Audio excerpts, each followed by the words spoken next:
கலானா Jaya வழித்தடத்திலான LRT ரயில் சேவை இன்று காலை பொதுமக்கள் வேலைக்கு செல்லும் உச்ச நேரத்தில் திடீரென பல இடங்களில் நிறுத்தப்பட்டதால் பயணிகள் பெரும் அவதிக்குள்ளாகினர்.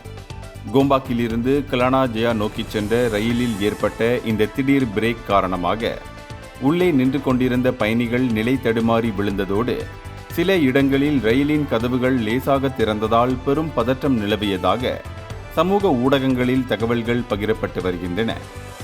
இந்த அதிர்ச்சிகரமான சம்பவத்தினால் கர்ப்பிணி பெண்கள் மற்றும் முதியவர்களின் பாதுகாப்பு குறித்த கவலைகளை பயணிகள் சமூக வலைதளங்களில் வெளிப்படுத்தி வரும் வேளையில் தொழில்நுட்ப கோளாறு குறித்து விரைந்து நடவடிக்கை எடுக்குமாறு ரயில் சேவை நிறுவனத்திற்கு பொதுமக்களிடமிருந்து கோரிக்கைகள் எழுந்துள்ளன. இச்சம்பவம் தொடர்பாக பாதிக்கப்பட்ட பயணிகள் பலர் தங்களின் அச்சத்தை பகிர்ந்துள்ள நிலையில் ரயில் செயல்பாட்டில் ஏற்பட்டுள்ள இந்த தொடர் சிக்கல்கள் பொதுமக்களிடையே அதிருப்தியை ஏற்படுத்தியுள்ளது. இந்தியர்களின் இதய குரல் மக்களோசை.